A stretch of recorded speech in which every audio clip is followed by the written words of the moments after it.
Tonight's the first night we're cooking in this here kitchen in our new home, so who wants to get Bedouin?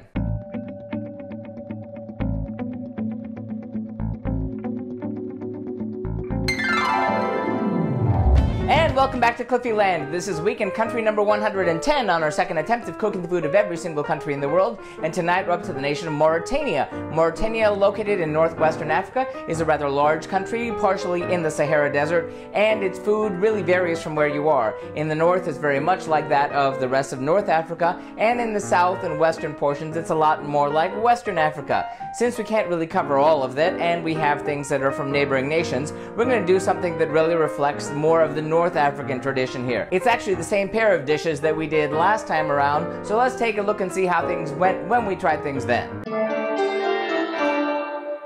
Well, 4 years ago on the Global Cooking Challenge, I had the same trouble I always seem to have in Francophile West African nations in trying to specifically find recipes and, hope that they're authentic, and I really hope that they are. But we did find two recipes that are reflective of the northern Mauritania tradition, and those are a Mauritanian pancake with sauce, which is really more of a lamb stew on top of a pancake. That came out rather nicely, although I did have problems reducing the stew. I didn't use the liquid from it, and I totally forgot to put in the tomatoes. So it was better as leftovers than it was in the original, but it was sort of okay. I'm hoping to improve on it this time. The other dish was a Bulgur wheat with nuts and raisins. It was really delicious. I rather liked it. The better half wasn't quite so enthused, but it was a nice side dish, and we're gonna hope to make it a little bit better this time even. So at this point we have to see what go into those two dishes. First, for our Mauritanian-style pancakes with sauce, we'll need, first for the sauce, 2 pounds of meat, mutton or lamb typically, cut into bite-sized portions, 1 pound of carrots scraped and chopped, 4 tomatoes chopped, 1 pound of potatoes peeled and chopped, 2 bell peppers cored and chopped, 2 liters of water, 1 bay leaf, salt and freshly ground black pepper to taste, oil for frying, and for the pancakes, 250 grams or 8.82 ounces of wheat flour, 120 grams or 4.23 ounces of millet flour, 5 pinches of salt, and water to blend, about 2 cups. And then for our Bulgur wheat with dried fruit, we'll need 2 tablespoons of olive oil, 1 small onion chopped, 1/4 teaspoon of ground coriander seeds, 150 grams or 5.29 ounces of Bulgur wheat, 250 milliliters or about 1 cup of water, 60 grams or 2.12 ounces of seedless raisins, 60 grams of pitted dates chopped, 60 grams of dried figs chopped, 1½ tablespoons of pine nuts chopped, 1½ teaspoons of parsley chopped, 1 teaspoon of salt, and 1/4 teaspoon of freshly ground black pepper. That sounds good. Let's saddle up that camel and ride. Start cooking. Begin with the batter. In a bowl, place the whole wheat flour, millet flour, and salt. Whisk it together. Work in 2 cups of water. Beat until the batter is smooth. Set the batter aside to rest for 30 minutes. Then heat oil in a large saucepan. Add in the meat. Fry the meat until browned all over, and add the chopped carrots, chopped tomatoes, chopped potatoes, and chopped bell peppers.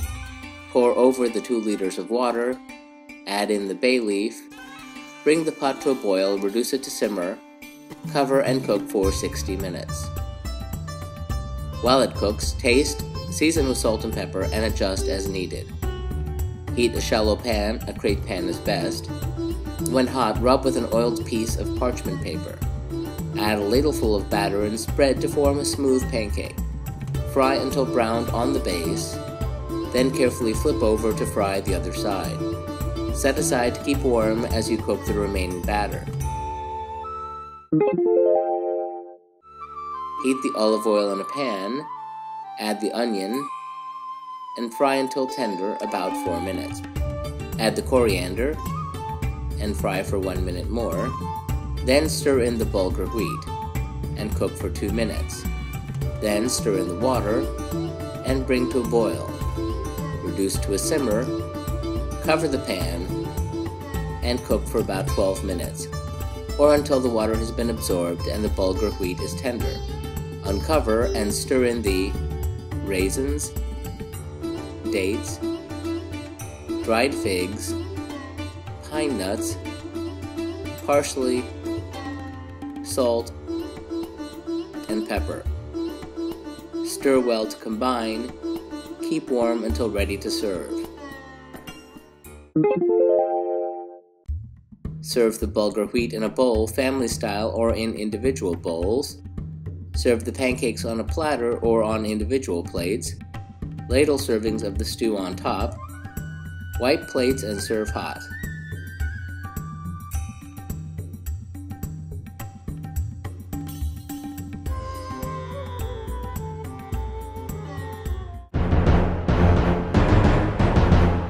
How'd that all turn out? Well, it was actually very delicious. It was definitely better than it was last time. I surprised myself in that the pancakes actually worked out. And again, this was the very first time I ever cooked in this kitchen at all. So I'm surprised it came out well at all. The stew, however, did have that same problem with reduction. And I still haven't quite figured out how to get the lamb fat out of a stew because the skimming isn't really working for me. But this time I did know to put the sauce on top of the pancakes. And in combination with that nice sour flavor from the millet flour, it did really bring the whole dish together. So I'm going to give the Mauritanian pancakes with sauce 3 out of 5 globes, and I'm betting it's going to be better the next day once the flavors actually develop in that stew. As for the bulgur wheat with raisins and nuts, that was really delicious. It came out very nicely. It was a delicious side dish. I like the combination of the sweet from the raisins and figs and the chewiness and the crunchiness of the nuts and the bulgur wheat. Really liked it. Gonna give that one 4 out of 5 globes. A really delicious dish which I'd like to do for company sometime. So that does it for Mauritania and our one and only shot here in December, owing to holidays and a bunch of other things, including this here move. But we will be back here in January in 3 weeks, and you will be back in the islands to have the food of Mauritius. See you then.